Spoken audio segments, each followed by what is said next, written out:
1. Love Talk Radio.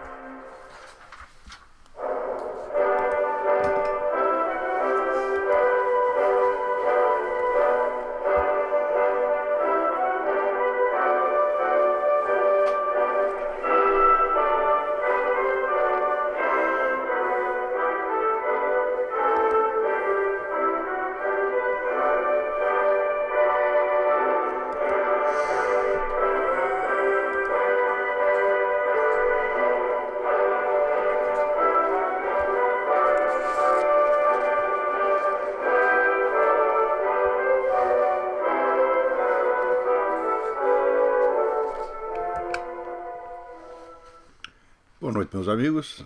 Estamos aqui de volta. Como sempre, começamos invocando a Santíssima Virgem Maria e o Santo Padre Pio de Pietrelcina, para que roguem a Deus que nenhuma injustiça se cometa neste programa.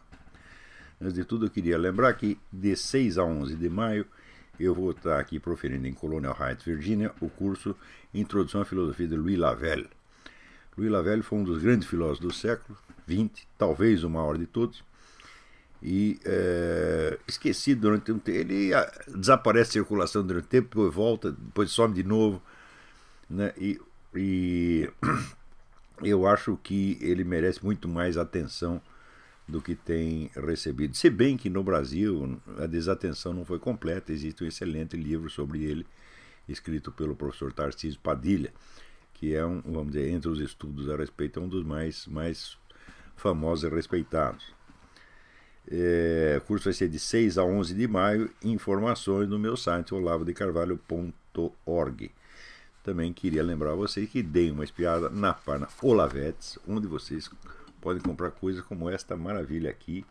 Ficou muito melhor do que eu estava pensando. Aqui tem uma frase deste que vos fala: a realidade é a maior das revelações e o primeiro dos textos sacros. Tem várias outras frases e tem aqui a minha carinha, né? Para deleite de uns e perturbação de outros. Então, muito bem. Eu vou começar aqui lendo para vocês e comentando um artigo que eu mandei para o Digesto Econômico, que é a revista da Associação Comercial. Eu não sei se já está circulando, ainda não.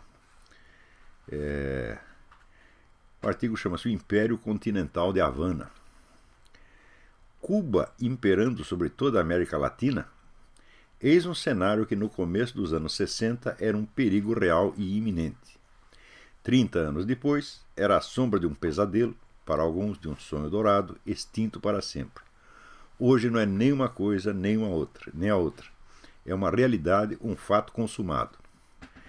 Muitos, é claro, ainda não a enxergam, porque não entendem a política internacional em termos da distribuição real do poder, mas tão somente de tratados entre governos, de exploração econômica ostensiva ou de ocupação militar.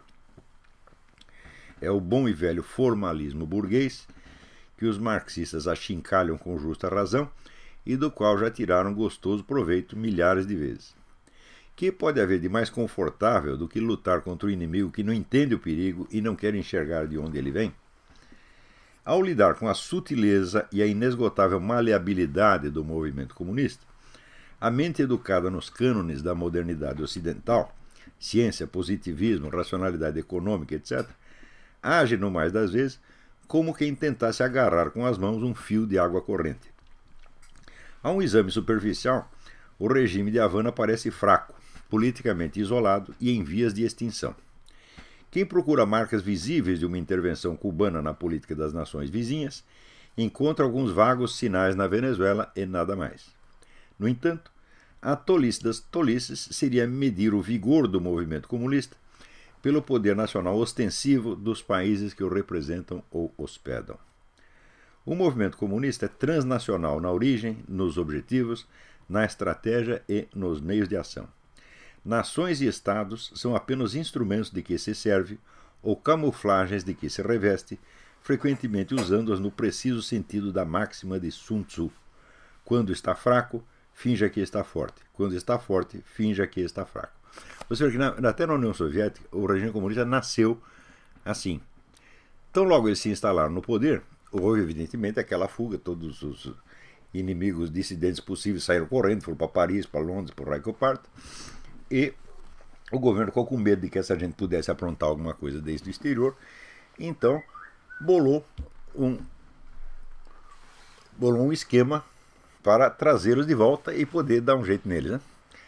Então espalhou por toda a Europa o seguinte: olha, aquele regime recém-instalado na Rússia está muito mal das pernas, vai cair daqui a pouco, já tem um vasto movimento democrático pronto para tomar o poder. Espalhou isso por toda a Europa.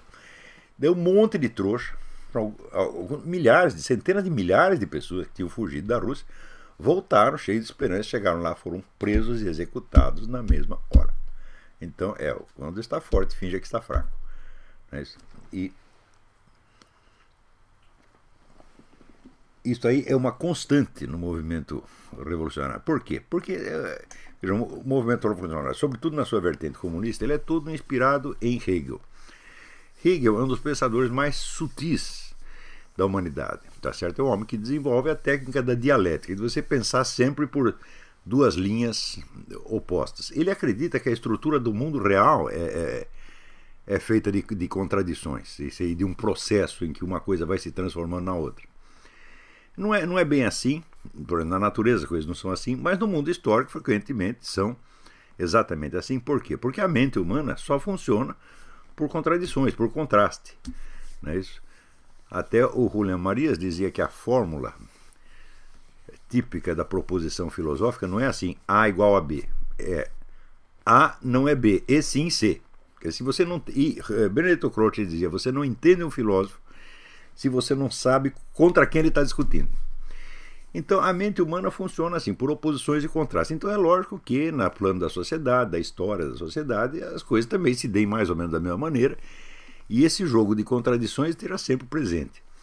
Ora, os marxistas estão há 1,5 século treinando justamente para pegar essas contradições, para manipulá-las, para criá-las, tá certo? Então, você não consegue pegar o pensamento dele dentro das categorias, vamos dizer, da lógica científica ocidental. Não consegue, a coisa é muito sutil. Então, invariavelmente, mesmo quando eles estão por baixo, eles acabam enganando o adversário. Você vê esses analistas maravilhosos formados aqui nos Estados Unidos ou em Londres, etc., né, e que fazem aquelas análises maravilhosas, né? Por exemplo, o tal do Paul Kennedy, que 5 anos antes da queda da União Soviética disse: não, a União Soviética será a próxima potência dominante no mundo. 5 anos antes, né? Daí quando caiu a União Soviética, o cara mas nem deu sinal de que tinha percebido o vexame. Continuou impávido colosso fazendo suas análises. É que nem aquele tal do Kenneth Maxwell, né, o homem do CFR. O Foro de São Paulo não existe, foi inventado por um maluco aí do Rio de Janeiro, o qual era eu. Né? E assim por diante. Esses caras não entendem coisa nenhuma.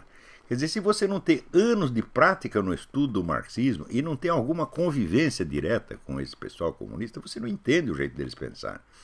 É um jeito muito especial que se aproxima, evidentemente, da psicopatologia, sobretudo da mentira patológica, aquela coisa escorregadia, né, que o sujeito é pego com a boca na botija, mas diz: não fui eu. É o famoso não fui eu. No qual os brasileiros entendem isso melhor porque eles têm, né, a frase nacional, a máxima nacional é não fui eu. Né? Então o brasileiro entende isso um pouco mais facilmente.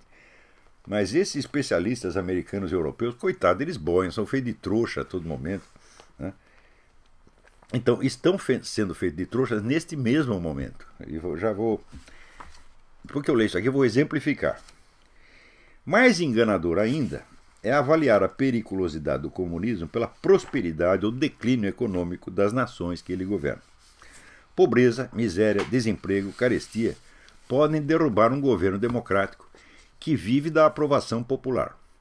Podem arranhar a casca de regimes meramente autoritários que sonham com essa aprovação futura. É o caso da nossa ditadura. Essa ditadura não precisava imediatamente da aprovação popular, mas sonhava com a sua consagração popular um dia, então era vulnerável a essas coisas. Eu lembro do presidente Médici, né, tendo que vir na pública e dizer: olha, vocês me desculpem, a economia está bem, mas o povo está muito mal, vamos tentar dar um jeito. Né? Você já viu algum dia um Fidel Castro, né, um Brezhnev, um Stalin, dizer: não, vocês estão muito mal, nós vamos dar um jeito? Mas nunca fazem isso, né? As ditaduras totalitárias sobrevivem majestosamente a todas as crises, a todas as penúrias, a todas as bancarrotas. Precisam até delas para manter o povo naquele estado de fraqueza subhumana na qual ele não tem energias para organizar-se e reagir. Outro dia, quando eu falava da ameaça atômica norte-coreana, alguém me respondeu que a Coreia do Norte está nas últimas, numa pindaíba deplorável, que até casos de canibalismo têm aparecido entre sua população miserável. Pois bem, o canibalismo entre os famintos era endêmico na União Soviética, precisamente nos anos em que Stalin construía ali a potência industrial militar destinada a esmagar seu concorrente alemão incomparavelmente mais próspero. Muito menos pode a debacle econômica de qualquer nação comunista em particular, ou mesmo de todas elas, afetar no que quer que seja a desenvoltura e a pujança do movimento comunista mundial como um todo, cuja flexibilidade depende justamente da sua destreza em tirar proveito da variedade das situações econômicas nas diversas situações onde opera, sugando os recursos das mais prósperas e ao mesmo tempo denunciando-os como produto da exploração das outras, tanto quanto enaltecendo a miséria destas últimas, seja como sofrimento inocente imposto de fora, seja mesmo, vejam só, como prova de uma forma de vida superior menos apegada aos bens materiais. Fidel Castro disse isso, olha aqui, em Cuba nós estamos na merda porque nós somos pessoas superiores, nós não somos consumistas, nós não somos apegados aos bens materiais e assim por diante. Como exemplo dos casos anteriores, você vê, nos anos 30, Stalin passou ao Partido Comunista Americano a seguinte instrução: não é para fazer revolução nos Estados Unidos. O que vocês têm que fazer aí? E também não é para você arregimentar o proletariado. É para você arregimentar milionários, figuras do show business e formadores de opinião. Para quê? Para nos dar dinheiro e para nos apoiar nos momentos decisivos, onde nós precisamos de um apoio insuspeito. Então pegava, por exemplo, um camarada da Suprema Corte, um banqueiro, né, um deputado conservador, etc., e botava toda essa gente para trabalhar para o Partido Comunista. Então o que? Eles viveram do dinheiro americano, não só através desta infiltração entre os milionários, mas através da própria ajuda que os Estados Unidos forneciam à União Soviética, sem a qual ajuda a União Soviética jamais teria podido construir o seu parque industrial. A indústria soviética é todinha fruto da generosidade americana. Vocês leem o livro do Anthony Sutton, que se chama O Melhor Inimigo que o Dinheiro Pode Comprar, que aliás é um resumo de um outro estudo muito meticuloso que ele fez em 3 volumes sobre a industrialização soviética. Se o livrinho pequeno não convencer, você vai na versão integral, você vai ver o negócio está muito bem provado. A economia soviética só existiu graças aos Estados Unidos. Então, os caras estão vivendo do dinheiro americano e ao mesmo tempo dizendo isso é exploração do proletariado internacional, isso é maldito dinheiro imperialista. De maldito dinheiro imperialista, maldito só quando está no bolso dos outros, quando está no seu, não se fala mais disso, né? Então, vamos dizer, faz esse jogo. Quer dizer, num país você age de uma maneira e no outro de outra maneira, né? Isso é uma das coisas mais características do movimento comunista. Só que, em geral, as pessoas não o estudam como um todo. Ou, quando estudam, vamos dizer, à luz da velha doutrina Morgenthau, segundo a qual os agentes da política internacional são os estados e governos. E daí você não entende mais nada. Então, por exemplo, eles entendiam durante 30 ou 40 anos, esses especialistas universitários que ganhavam os tubos nas universidades, nos think tanks, no Congresso, etc., para explicar o comunismo para a massa ignara, esses caras entendiam os partidos comunistas no mundo como braços do governo soviético. Eu digo, mas o movimento comunista já existia 50 anos antes de aparecer a União Soviética e sobreviveu à desaparição da União Soviética. Então, isso significa que o movimento comunista é uma entidade internacional, ele é autônomo, ele não depende do país onde ele se instala. Ele pode usar os recursos daquele país e pode momentaneamente ter ali o seu comando central. Mas isso é momentâneo, é uma questão de ajuste. Você vê, quando desmantelou a União Soviética, o que acontece? Imediatamente o pessoal pegou dinheiro da KGB e espalhou pelo mundo. Criou firmas, entidades laranja para tudo quanto é lado. Resultado, né? Agora, a KGB tem milhões de braços capitalistas espalhados pelo mundo e não dá mais para você controlar o negócio. É certo? Então, acontecem coisas que você não sabe de onde veio, quando você vai ver, é a boa e velha KGB que está lá. Então, vamos dizer, esta complexidade, esse negócio de 1000 caras, tá entendendo? Que é preciso sempre levar em conta no estudo do movimento comunista. Se os caras acreditavam que o movimento comunista era apenas um órgão, um pseudópodo da União Soviética, então, naturalmente, quando caísse a União Soviética, tinha que sumir o movimento revolucionário no mundo. Não é isso? Assim como sumiu o nazismo no mundo quando caiu a Alemanha. Quando caiu a Alemanha nazista, o que sobrou de partido nazista pelo mundo? Não sobrou nada, sobrou lá umas migalhas. Aliás, o que sobrou depois foi criado artificialmente pelo governo da Alemanha Oriental comunista. Ou seja, isso também aconteceu. Quando caiu a Alemanha Oriental, quando fundiu as duas Alemanhas, o que aconteceu? Sumiu o comunismo na Alemanha? Não, sumiu o nazismo. Os movimentos neonazistas quase desapareceram, sobrou um ou dois absolutamente irrelevantes. Era tudo financiado pela Stasi, conforme foi confessado e admitido por um ex-comandante da própria Stasi. Quer dizer, o famoso movimento neonazista é um espantalho criado pelos comunistas para ocultar a autoria das suas próprias ações. Então, se você não está, vamos dizer, não digo preparado, mas pelo menos avisado dessa coisa multifacética, né, proteica, que muda de cara a todo momento, você nunca vai entender o movimento comunista. Eu levei 30 anos para entender essa porcaria. O rosto ameaçador das guerrilhas dos anos 60, que tanto assombrou os governos do continente, ocultava uma fragilidade militar patética. Quantos guerrilheiros tinha no Brasil? Uns 300. Contra 20 ou 30 mil soldados do exército. É uma coisa absolutamente desproporcional e destinada ao fracasso desde o início. Daí Milicado o que fez? Ficou assombrada com isso e concentrou sua atenção inteiramente nas guerrilhas, enquanto deixava a esquerda dita pacífica fazer o que quisesse. Dominar as universidades, dominar a imprensa, e até achava isso bom, porque é a mesma concepção do Juan Manuel Santos na Colômbia. Nós vamos tirar essas pessoas da violência e elas vão entrar para a política democrática e nós vamos amansá-las. O que não tem ideia é que os comunistas já estão preparados para isso com 30 anos de antecedência, já estudaram o caso, já sabem tudo o que fazer. Então os nossos milicos concentraram suas atenções na guerrilha e não fizeram nada. Você pode procurar, ver se você encontra durante todo o período da história do governo militar um cartaz de propaganda anticomunista, um anúncio anticomunista. Não, eles falavam contra a violência das guerrilhas. No aspecto ideológico, não se metiam. Ou seja, ficaram 20 anos no poder e derrotaram as guerrilhas, que é uma coisa facílima de fazer, e deram a vitória ideológica para o comunismo, que hoje está aí triunfante.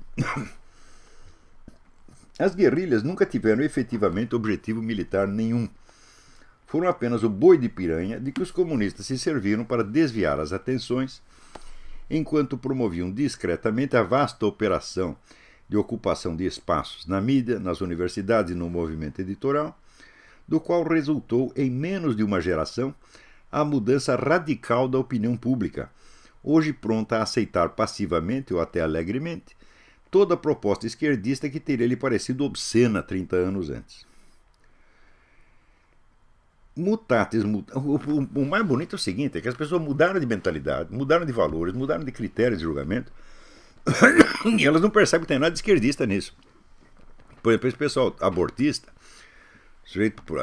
o Brasil está cheio de liberais e conservadores que são a favor da liberação do aborto, a favor da liberação das drogas, a favor disso, a favor daquilo, e nem lembra de onde veio isto, porque não parece ter conexão uma coisa com a outra, né? Então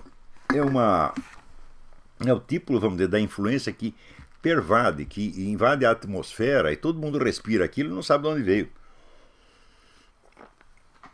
Isso é uma prova de força do movimento comunista. Quer dizer, você dominar a atmosfera mental, isso é tudo, meu Deus do céu.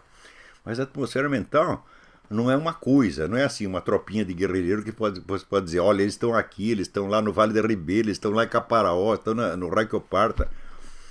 Ou seja, é uma coisa sutil demais para a mentalidade daqueles milicos, né, que achavam lindo a esquerda se tornar pacífica. Pois era a esquerda pacífica, foi a esquerda pacífica que acabou com eles. A esquerda armada já estava toda morta e foi daí que veio, né, a queda da ditadura, através de uma pressão popular, criado um movimento que levou 20 anos para ser preparado, não foi uma coisa espontânea que aconteceu do dia para a noite. Mutatis mutandis, a aparente debilidade do regime cubano hoje em dia encobre o poder avassalador do Foro de São Paulo, que não é nada mais do que uma versão melhorada da antiga OLAS, Operação Latino-Americana de Solidariedade, um órgão em extensão do governo de Havana. Órgão em extensão extraoficiais e, por isto mesmo, dotados de uma liberdade de ação incomum. Do mesmo modo que, naquela época, os governos militares concentraram suas baterias no combate à esquerda armada, fazendo vista grossa à Revolução Cultural Gramsciana, ou até celebrando-a como conversão da esquerda às vias democráticas e pacíficas de combate político, agora a expectativa otimista de uma mudança no regime de Havana torna a plateia cega para a realidade do poder crescente do Foro de São Paulo. Contribui ainda mais para confundir os observadores o fato de que o Foro, além de não ter vínculo oficial com o governo de Havana, foi fundado e é dirigido eminentemente por brasileiros. Mas não é preciso ser muito esperto para notar que indivíduos como os senhores Luiz Inácio Lula da Silva, José Dirceu e Marco Aurélio Garcia têm para com a nação do Caribe compromissos de fidelidade e solidariedade patriótica que jamais tiveram para com o Brasil. É só estudar a história deles, meu Deus do céu. Né? O Zé Dirceu não pode ouvir falar de Cuba que ele chora. Né? O Lula a mesma coisa. Né?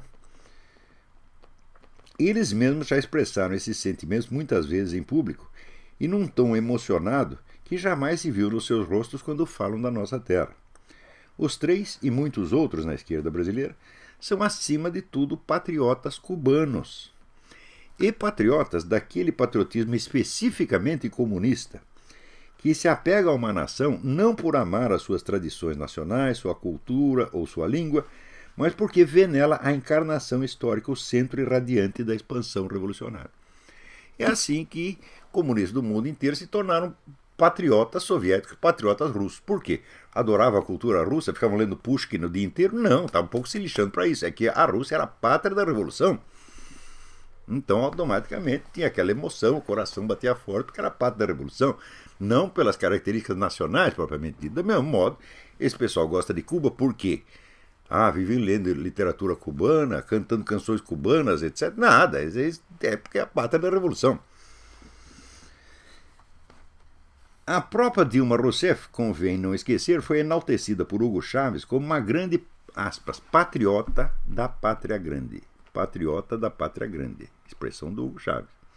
O que é a pátria grande? Isso é a América Latina unificada sob o comunismo. É disto que ela é patriota, não do Brasil. E Hugo Chávez sabia do que estava falando. Se, por outro lado, essas pessoas se empenham na implementação de uma estratégia que ainda é, em substância, a mesma que foi concebida em Cuba nos anos 60, e se ao aplicá-la convergem sempre com a orientação do governo cubano, que é que falta para um observador esperto entender que são agentes de uma revolução que jamais cessou de ser exportada de Havana para o resto do continente.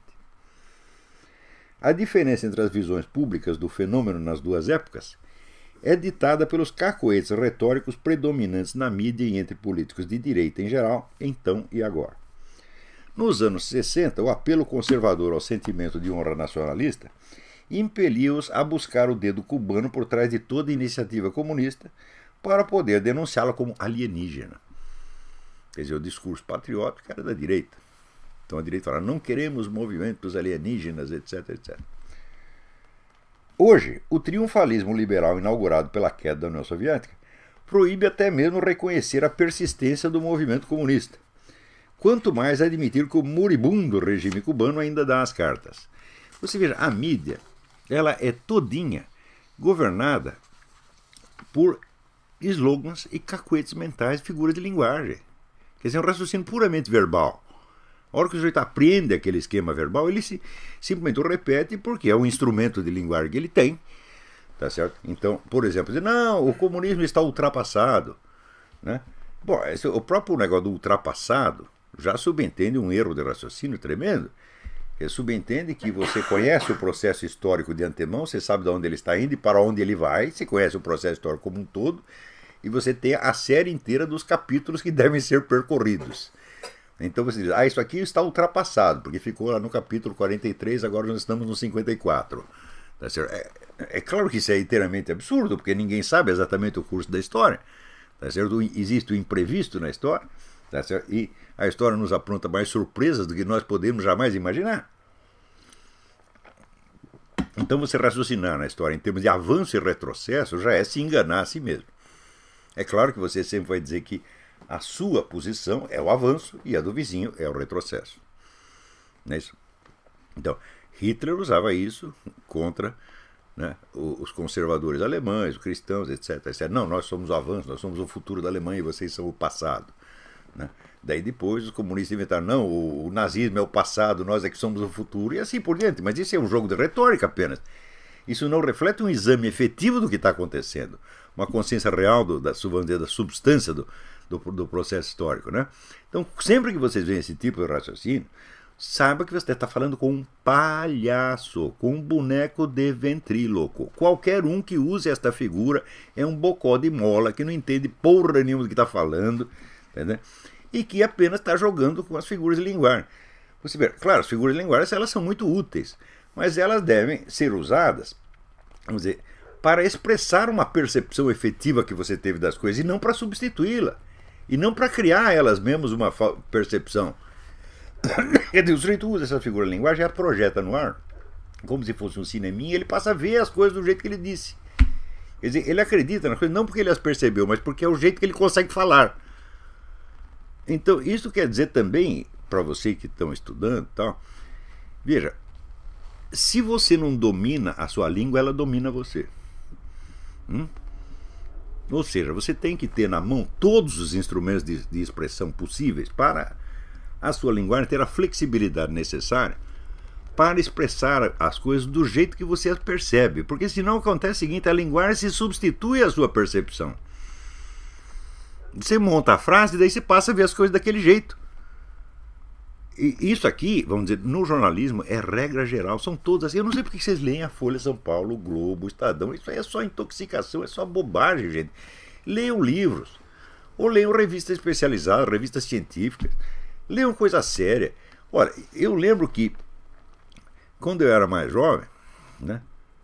Mais jovem não, quando eu era jovem. Então, porque esse também negócio de você, o sujeito se orgulhar de ser jovem, é o fim da picada, né? A mesma coisa que se orgulhar de ser jovem, teve vergonha de ser velho. Então, vamos dizer, a cronologia não é uma escala de qualidades, tá entendendo? Então, quando eu era jovem, nos anos 60 até 70, qualquer especialista ou professor universitário que tivesse como sua principal fonte de informação a mídia popular estava desmoralizado automaticamente. Nenhum professor ia argumentar, eu li no Estadão, li na Folha, mas nunca é isso aí. Se você está no meio acadêmico, você vai discutir com base em fontes cientificamente relevantes, tá entendendo? E a mídia popular é pro povão. Pior, né? Naquela época ainda havia um senso de hierarquia entre as várias publicações. Então havia publicações mais populares para o povão, como Notícias Populares, ou o Dia Notícia no Rio de Janeiro, que era notícia de crime, notícia de puta. Eu mesmo estreiei no jornalismo com um emprego num negócio desse, onde meu serviço era entrevistar puta e delegado. Né? Então, o que acontecia? O pessoal do jornalismo sério, que era o Estadão, a Folha, o Jornal da Tarde, né? Tinha nojo da gente, né? Entrava na entrevista coletiva, falava, de onde você é? Do Notícias Populares. Os caras já... E tinham toda a razão. Estava trabalhando para um jornal de merda. Só que hoje, os chamados grandes jornais são iguaizinhos ao jornal de merda. Por exemplo, Notícias Populares, o Dia, a Notícia, eles comentavam os acontecimentos das novelas como se os personagens fossem reais. Fulaninha brigou com outra fulaninha, fulaninha corneou seu marido, papapá, não sei quem comeu, não sei quem, como se fosse uma notícia real.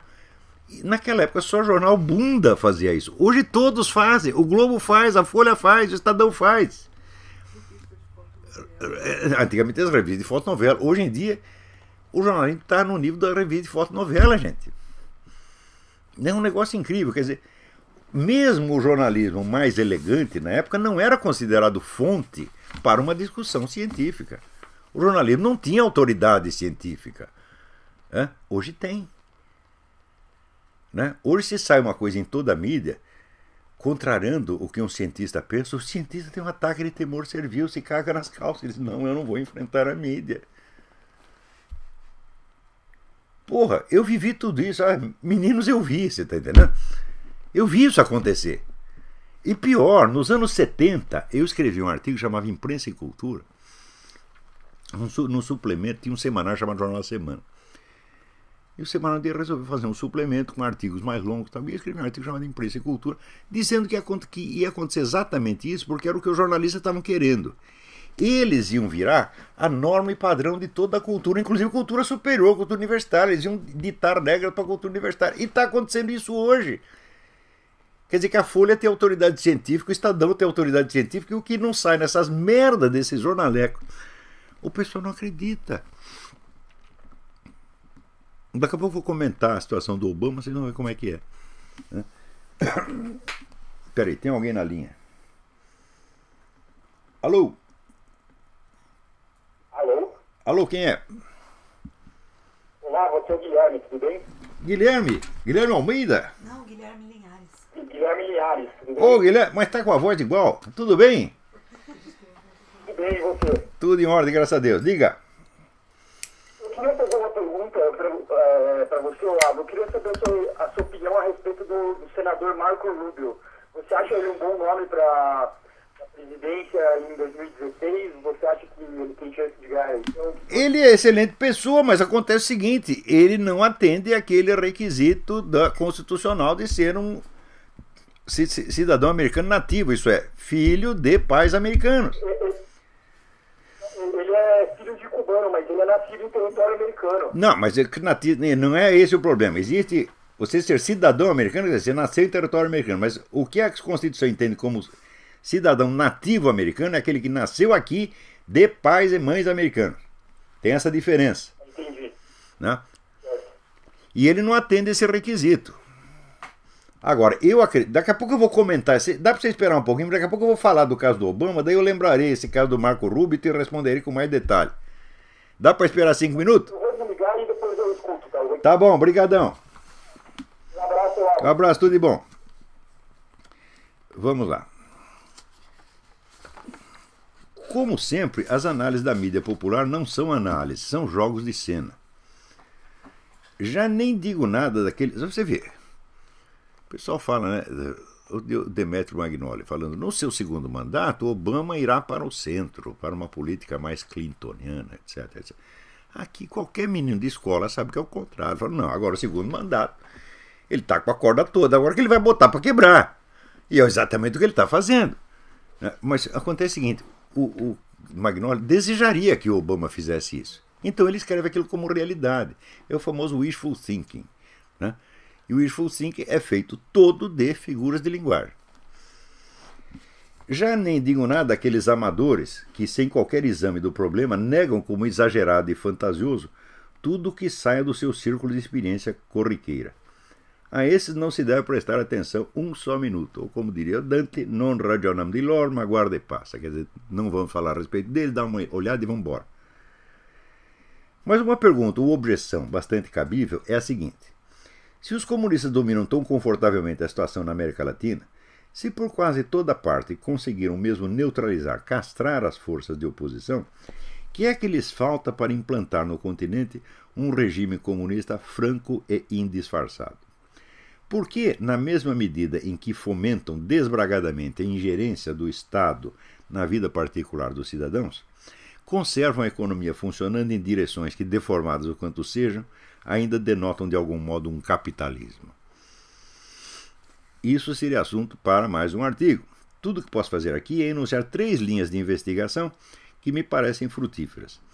Essas linhas são baseadas em dados históricos patentes, cuja substância estratégica elas buscam trazer à luz. A primeira linha de respostas possíveis deve ser buscada no simples fato de que, na própria concepção originária de Karl Marx, a estatização total da economia não deve ser uma transição abrupta, mas um processo lento e gradual.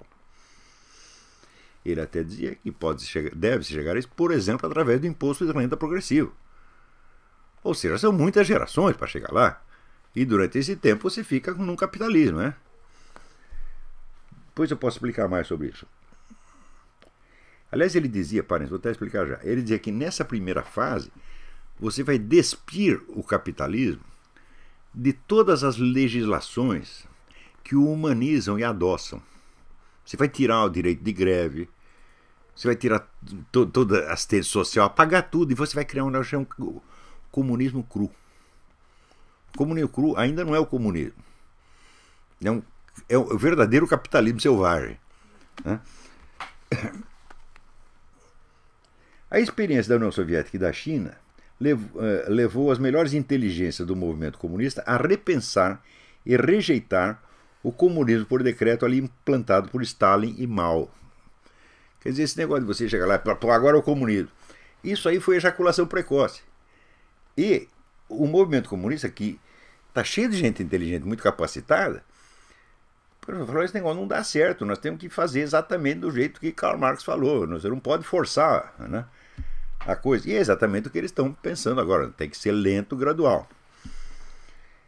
A segunda linha ecoa o fato de que, no presente estágio do movimento comunista internacional, a prioridade não é implantar regimes comunistas aqui ou ali, e sim juntar forças, quanto mais heterogêneas melhor, na grande operação de desmantelamento do Império Americano. O projeto eurasiano do professor Alexandre Dugin arregimenta nesse empreendimento todas as correntes ideológicas as mais disparatadas, unidas tão somente pelo ódio comum ao grande Satã. Quer dizer, na hora que você está empenhado numa macro-operação desse tipo, nós temos aqui que desmantelar os Estados Unidos. Você acha que vai se preocupar em implantar uma economia comunista na Zâmbia, na Serra Leoa, no Brasil? Pelo amor de Deus! Assim como na guerra, quando o Stalin viu que precisava juntar forças, foi invadido o aliado virou inimigo da noite pro dia e invadiu a União Soviética. Ele falou, precisamos dar um jeito. Mandou todos os partidos comunistas parar com essa conversa de comunismo e só falar de democracia. E chamou o Fronte Popular. Agora nós somos todos irmãozinhos da burguesia, das mãozinhas aí, e vamos lá enfrentar o alemão. Agora, eles estão com um problema muito maior do que esse, que é desmantelar os Estados Unidos. Você acha que nessa hora eles estão preocupados em implantar comunismo? Não! Existe a ordem das prioridades, meu Deus do céu. Então, comunismo, cala a boca, burro, não fala, né? Não é a hora. Eles podem esperar uma geração, 2 gerações, e esperar o tempo todo até acabar a guerra. Só voltaram a falar de comunismo depois lá no meio dos anos 50, né? Até a elite globalista, que ele, Alexandre Dugin, finge combater, é sua aliada nessa guerra, como se vê pelo apoio que dá ao presidente Barack Hussein Obama, provavelmente o mais eficiente e bem-sucedido inimigo interno que os Estados Unidos já tiveram. A terceira linha reflete as dificuldades internas da própria noção de economia comunista, das quais hoje os teóricos do movimento finalmente tomaram consciência. Não há, e no presente momento não pode haver, nenhum projeto claro de economia comunista capaz de ser implantado em parte alguma. Este é o problema. Bom, nós sabemos que não é para ser do jeito que foi na União Soviética e na China. Não pode ser de repente, tem que ser gradual. Mas como é que faz? Não tem receita. Karl Marx não ensinou, Lenin não ensinou, Marx não ensinou e Antônio Gramsci não ensinou. Antônio Gramsci não falou quase nada de economia. Ele só falou de um esquema de dominação mental da sociedade. Ele não explicou sequer como é que depois de você conseguir a hegemonia cultural, você transforma isso em poder político comunista. Não. Tanto que em todo lugar você vê, se aplica a estratégia gramsciana, domina a mentalidade popular, domina o cenário todo, e daí cadê o comunismo? Daí você fica naquela situação do Lula. Não sabemos ainda que tipo de socialismo nós queremos. Então tem esse problema. Eles não sabem como fazer e não sabem exatamente o que fazer. A própria noção de economia comunista está sendo sujeita a análise, a revisão o tempo todo. Então tem esses 3 motivos pelos quais Embora os comunistas dominem o cenário, o regime ainda não é oficialmente comunista e não será tão breve. Não há, e no presente momento não pode haver, nenhum projeto claro de economia comunista capaz de ser implantado em parte alguma. A teoria vem passando por exames críticos e revisões que estão longe de chegar a uma conclusão aplicável. Por enquanto, as iniciativas econômicas dos comunistas no mundo todo têm se limitado a expansões modestas do intervencionismo estatal no plano interno e a tentativas de articular o velho discurso nacionalista, a arma ideológica tradicional do anti-imperialismo, com uma política de integrações regionais que, na prática, vai contra todo nacionalismo possível. Quer dizer, a esquerda brasileira é nacionalista na hora de falar contra os Estados Unidos, mas de repente se torna internacionalista quando se trata da pátria grande. Então, essa é uma contradição permanente. A contradição pode atrapalhar ou pode ajudar, porque uma das características da contradição é ser contraditória com ela mesma. A contradição cria outra, cria outra, cria outra, cria outra. E tudo depende de como você vai manobrar esse jogo sutil. Essa complexidade de fatores faz com que hoje a política econômica dos comunistas no poder se pareça muito mais com o fascismo do que com o comunismo propriamente dito. Não procura dominar a economia diretamente, mas apenas, como dizia Hitler, colocar o empresariado de joelhos. E tem obtido nisso um sucesso absolutamente extraordinário, né? Inclusive pondo os empresários para trabalhar para eles. Os empresários viram empregados do governo. Isso está acontecendo na nossa cara, porra. Então, isso aí a política não é propriamente comunista, mas é uma tática fascista. Quer dizer, nós não acabamos com o empresariado. Por quê? O Hitler não dá ponto sem nó. Ele diz, bom, se a gente encampa tudo e o negócio dá errado, a culpa é nossa. Mas se a gente manda tudo, mas deixa lá o empresário, né, para levar as porradas, ele é o bode expiatório. Dá errado, a culpa é dele, a gente manda fuzilar os desgraçados. E diz ele é um traidor, etc, etc. E é exatamente o que estão apontando no Brasil. Eles não encampam as empresas, eles deixam o empresário lá. O empresário não pode fazer nada, porque já vem tudo regulamentado, tudo decidido do governo. O idiota está lá para assinar o papel e levar a culpa. E acha que isso é capitalismo. Fala, isso não é capitalismo, isso é economia fascista. O Brasil está em regime de economia fascista, porra. Que pode ser uma bela etapa para o socialismo, né?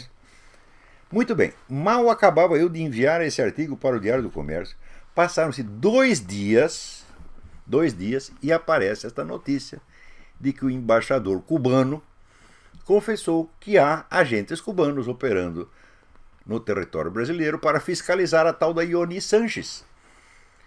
Ou seja, uma dissidente do governo não pode falar livremente numa nação supostamente democrática que a convida para visitá-la. Está lá a KGB cubana fiscalizando a mulher. E o nosso governo passa a mão em cima da cabeça dos desgraçados e deixa eles operarem livremente. Por quê? Porque o Foro de São Paulo foi feito para isto. O Foro de São Paulo foi feito para abrir as portas de toda a América Latina aos agentes cubanos. Eles não estão lá só para fiscalizar a Ioni. Há milhares deles no Brasil, na Colômbia, na Venezuela, em toda parte, pô. Agora, ninguém quer investigar isso. Por quê? Bom, é natural que os comunistas queiram esconder isso aí. E também os liberais e conservadores não podem investigar isso aí. Por quê? Porque senão eles vão ter que reconhecer que estão fodidos e mal pagos. E eles não querem. Eles não querem pensar coisas tristes. Eles têm medo de ficar com medo. Então todos eles vão pela política do senta com o leão é manso, não está acontecendo nada. O Fidel Castro vai morrer, o comunismo vai acabar. Porra, o comunismo já acabou 50 vezes. Você sabe quando foi a primeira vez que o comunismo acabou? Logo depois da Revolução Russa. Eu acabei de contar para vocês. Eles tomaram o poder e já espalharam. Ih, estamos ferrados, o regime está acabando, está tudo caindo. Né? Várias vezes fizeram depois a mesma coisa. Né? Nos anos 30. Eles já desistiram do comunismo, agora eles são apenas patriotas russos. O Stalin, do dia para a noite, substituiu o discurso comunista tradicional por um discurso da patriotada, a mãe Rússia, etc, etc. Enganou os russos, enganou o Ocidente, porra. Agora vem de novo o discurso da patriotada russa com o doutor Alexandre Dugin. Agora não é mais comunismo, agora é Império Eurasiano. E o pessoal vai cair de novo. Quando é que vocês vão entender? A mentalidade revolucionária, vamos dizer, é a mentira compulsiva, a mentira que não passa, não passa, não para, não para, não para, não para. É uma atrás da outra. É um negócio absolutamente psicótico, como dizia o Dr. Andrei Lobachevsky. Né? Você vê como é que é a coisa. Aqui nos Estados Unidos, na semana passada, houve uma reunião da Suprema Corte em segredo para julgar se ia ou não aceitar a abertura do processo de inelegibilidade do Obama, aberto pela advogada da Califórnia, doutora Orly Tates, que é uma imigrante russa. Bom, então é o seguinte, há um processo contra o presidente que chega na Suprema Corte e não sai uma linha na mídia. Você é capaz de imaginar uma coisa dessa? Hã? Quer dizer, a Suprema Corte se reuniu em peso, os 9, para estudar o caso. E ninguém notia, ninguém fica sabendo de coisa nenhuma. Quer dizer, se você não olha na página oficial da Suprema Corte para ver que está lá, o docket, como eles chamam, para ver que vai ter a reunião, ninguém fica sabendo de nada. Porém, pior ainda. Até ontem, os documentos que a advogada Orly Tates, com que ela ingressou na Suprema Corte, não haviam chegado às mãos de 5 dos 9 juízes, até ontem. Então, algum funcionário, algum escrivão, algum office boy, falou, é contra o Obama, vamos sumir com isso aqui, não entrega para o juiz não. Para quê? Para perder o prazo, porque a Suprema Corte tem até amanhã, dia 19, para dar uma decisão, vamos aceitar o processo ou não vamos. Se você atrasa e o juiz não fica sabendo, não toma a decisão, estoura o prazo e daí tem que começar tudo de novo. Então, veja uma hipótese que eu estou fazendo. Digo, peraí, quem foi que fez isso? Foi uma grande influência vinda de cima? Foi o Rockefeller? Né? Foi o George Soros? Né? Foi o CFR que mandou fazer isso? Não, meu filho. Foi algum obamistinha infiltrado. E é possível, vamos dizer, como esse tipo de gente existe em toda parte, são fanáticos, loucos e totalmente desonestos, eles são capazes de paralisar o sistema. Né? Portanto, talvez o pessoal esteja muito enganado ao pensar que, vamos dizer, este muro de defesa construído em torno do Obama, essa coisa inexpugnável, venha de um poder muito alto. Talvez não seja isto. É muito mais fácil você controlar isso através, vamos dizer, de um escrivão, de um meirinho, de um bunda qualquer que trabalha lá. Isso é a coisa mais fácil de você montar. Você vê, o PT cresceu assim. O PT subiu com alguma grande proteção de cima? Não. O PT cresceu graças ao seu serviço privado de informações. Montado por quem? Pelo seu Zé Dirceu, que o pessoal na época chamava de PT-Pol. Eu mesmo andei divulgando isso, investigando isso. Atenção, durante um tempo eu trabalhava para o Odebrecht para escrever para eles um relatório sobre as CPIs, que eles não estavam entendendo, eles estavam levando porrada tudo que lá, não estavam entendendo nada. Eu escrevi o relatório, eles nunca tiveram coragem de publicar. De qualquer modo, me pagaram, vivi muito bem durante aquele ano, estou satisfeito, não estou reclamando de nada, estou falando mal de ninguém. Quer publicar, publica, não quer, enfim. Bom, então, e daí, como a gente tinha uma verbinha, eu contratei 2 repórteres para que fosse atrás desses agentes do PT infiltrados aqui e ali. Porque tinha agente do PT nos bancos, nas empresas particulares, no funcionalismo público, no exército, na puta que eu pariu. Eles estavam por toda parte. Eles eram o quê? Generais, gente importante? Não, meu filho. Era escrevente, era office boy, né? Era recruta, né? Era essa gente. E eles obtinham informação e mandavam tudo para a central do PT, que tinha lá 4 computadores sob o comando do seu Zé Dirceu, catalogando tudo aquilo e tornando aquilo operacional para poder servir nos momentos devidos. Então, você veja, eu acho que eu já contei aqui até o episódio que o Zé Dirceu chegou lá na tribuna da Câmara e disse para um deputado: o senhor entregou a propina para não sei quem, os números das cédulas eram tais e tais e tais e tais e tais. Veja o nível de penetração. Nesse caso, vamos dizer, o cara que ele estava acusando era um corrupto mesmo, e pegaram o cara com a boca na botija. Mas tem 1000 casos que não tinha nada a ver com a história. Tentaram envolver até o Roberto Campos, né, que não tinha nada a ver com a história, e acusaram o Odebrecht de desviar verbas da construção do aeroporto, que o Odebrecht jamais construiu o aeroporto na vida. Então, foi com essa gente, com gente miúda, colocada nos pontos estratégicos, que o PT conseguiu controlar a situação. Então, o grande esquema obamista, é claro que tem protetores nas altas esferas, mas não precisa ser eles quem está agindo por trás disso. Pode ser simplesmente essa militância, essa tropa de choque obamista que faz qualquer coisa pelo Obama. Vende a mãe, né? Vende a mãe, o pai, a avó, a filha, a mulher, todo mundo pelo Obama. Por motivo absolutamente irracional, porque ninguém está ganhando nada com o Obama. Vocês viram, no começo do governo Obama, a gasolina estava $1 o galão. Agora, na Califórnia, está $5,80. Alguém está achando bom? Não, está todo mundo se ferrando. Porém, aqui, como disse o Rush Limbaugh, né, todo mundo diz assim, o governo é uma merda, mas o Obama é legal. Isso aconteceu a mesma coisa em Cuba. Né? O governo é uma porcaria, mas ele comandante é uma excelente pessoa. E no Brasil? O governo é uma merda, mas Lula é o meu paizão. Não é assim? Isso é característico de comunista, meu Deus do céu. Né? Então, basta essa gente infiltrada aqui ou ali para paralisar tudo. Então você tira um papelzinho, você some com um documento, você estoura um prazo e você paralisa tudo. Veja, até agora, nenhum processo intentado contra o Obama foi julgado pelos seus méritos. Todos foram recusados por algum motivo técnico preliminar. Né? Ora, pela minha experiência, eu comecei trabalhando como jornalista policial. Eu tinha 17 aninhos. Né? E era um cara tão inocente que meu apelido na redação era Padre. Mas logo perdi a minha virgindade intelectual ali. Né? Comecei a ver como é que as coisas funcionavam. Então eu descobri, por exemplo, que você fala na corrupção da polícia, fala, bom, quantos corruptos você precisa ter numa delegacia para que nada funcione? 1. Se você tem um escrivão corrupto, você para ali qualquer investigação que você queira.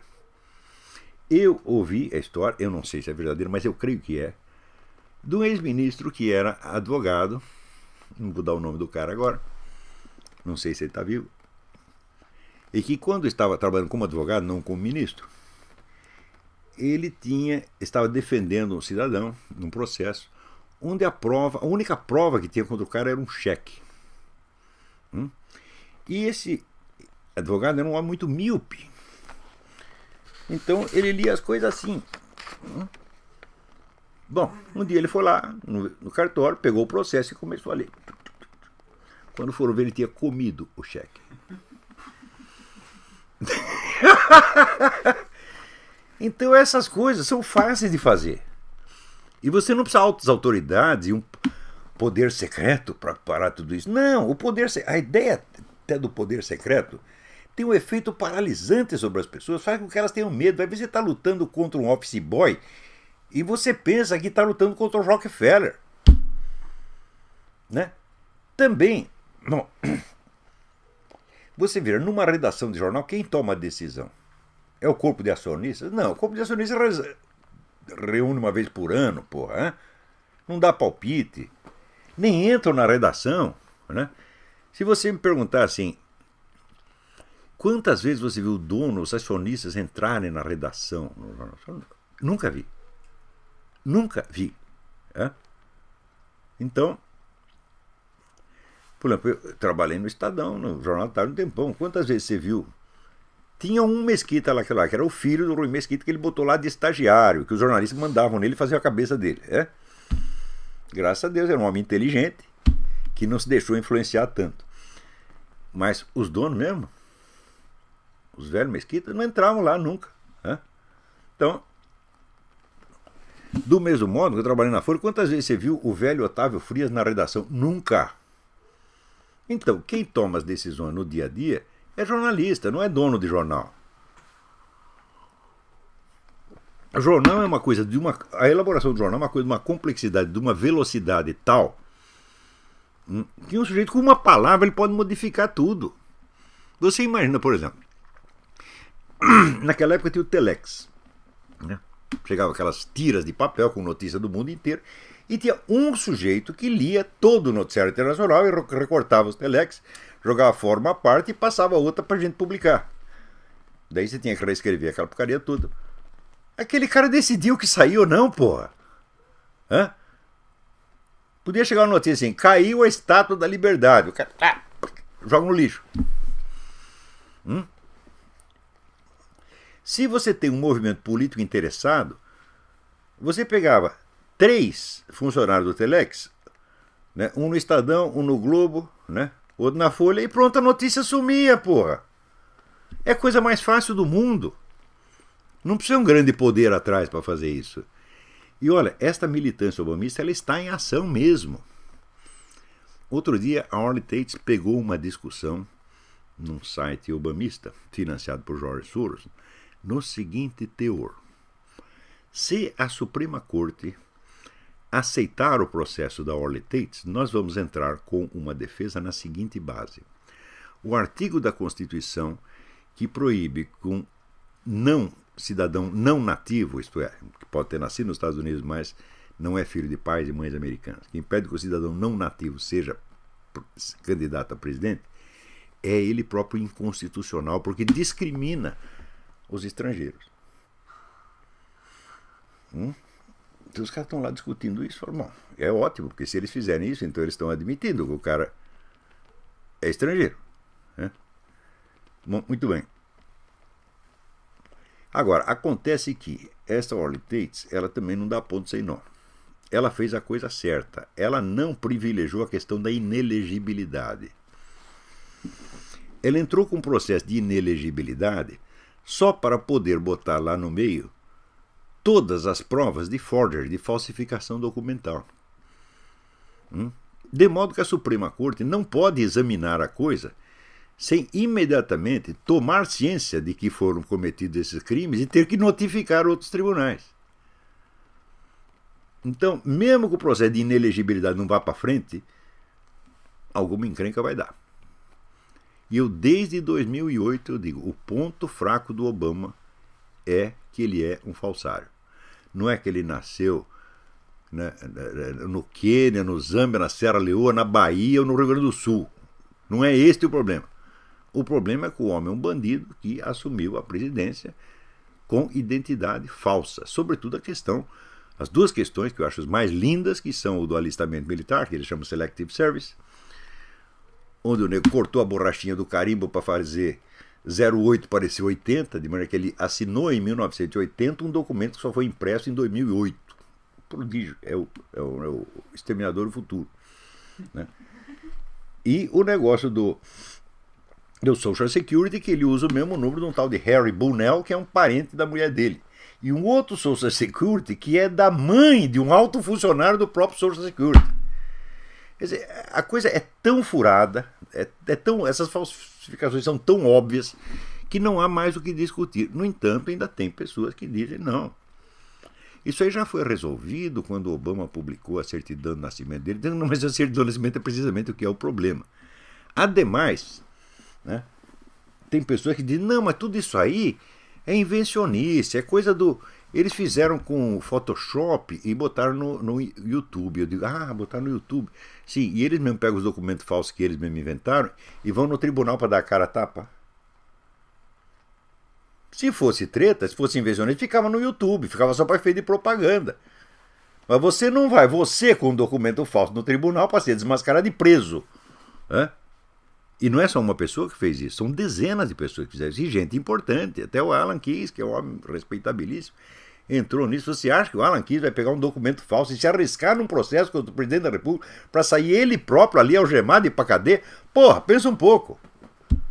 Os caras só estão fazendo isso porque eles têm provas. Se é uma coisa indiscutível, é o seguinte, os documentos do Obama são falsos. Não há mais o que discutir nesse ponto. A coisa é indefensável, inexplicável, é pior do que mancha de batom na cueca. Né? Então, Veja, se eles já estão pensando na hipótese de levantar uma discussão constitucional sobre a constitucionalidade do artigo da própria Constituição, é porque a coisa está mal parada. Alguma coisa vai acontecer para esse cara. Ele não vai sair bem de jeito nenhum. O problema é o tempo e a merda que ele faz enquanto isso. Porque é fácil você dizer, não, daí a gente tira o cara de lá, a gente invalida todas as decisões dele. Fala, sim, mas essas decisões já tiveram efeitos materiais.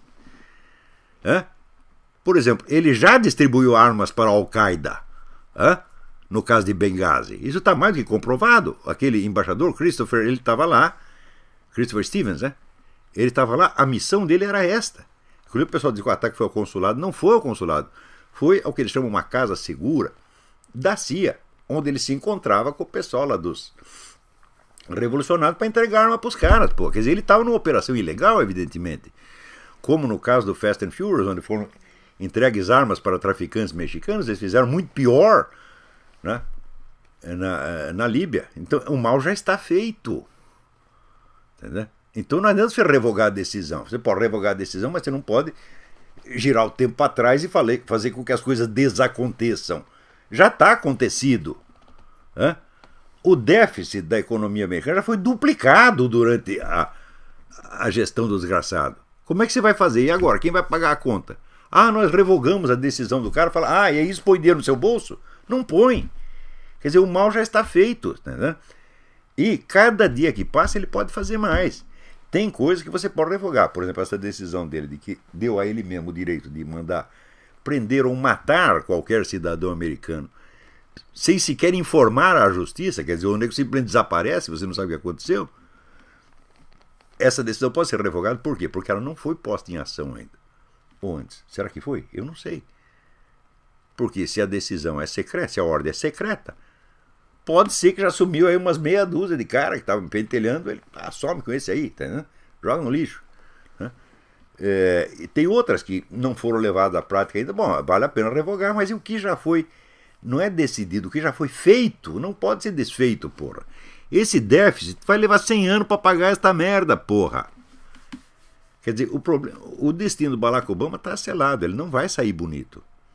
Pode demorar 1 dia, 2 dias, 3 anos, 4 anos, 10 anos, 20 anos, mas ele vai se ferrar no fim. Mas o problema não é esse.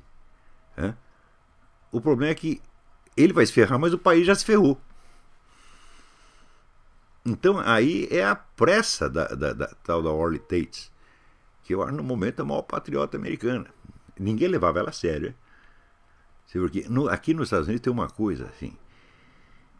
Eles são muito sensíveis ao prestígio das pessoas e pouco à materialidade dos fatos. Antigamente diz que os americanos eram pragmáticos, agora não. Eles são totalmente literários, tá entendendo? Eles só ligam para a impressão. Da boa impressão, da má impressão, cometer uma gafe em público. Cometer uma gafe em público é um pecado mortal. O sujeito peidou. Tá liquidado, tá entendendo? Né? É pior do que matar a mãe, né? Então, eles são assim, todos cheios de não me toque. Quer dizer, é a mentalidade um pouco meio gaysista, meio feminista, que veio se impregnando aqui, essa feminização da sociedade americana, com o decréscimo da dose de testosterona, que hoje é metade do que era nos anos 50. Metade. Quer dizer, estão desvirilizando os caras mesmo. Quando desviriliza, não é que o cara fica viado, não fica viado, mas fica burro. A inteligência não está no cérebro, a inteligência está aqui nos bagos. Tá, então, é daqui que vem o negócio, porra. Se o nego que tem virilidade não ficar tocando punheta o dia inteiro, gastar tudo, né? Daí, só pra cabeça você fica inteligente. E se diminui, você emburrece, pô. E você fica o quê? Você não tem força para tirar conclusões. Você fica com síndrome do piu-piu. Será que eu vi um gatinho? Será que eu não vi? É o piu-piu. Já viu a figura piu-piu? Piu-piu era meio suspeito, né? Então, todo mundo pegou a síndrome do piu-piu. O quê? Acabou o nosso tempo? Ai, caralho. Porra. Então aí, Olavetes, né? Até o próximo programa. Muito obrigado a todos. Deus os abençoe.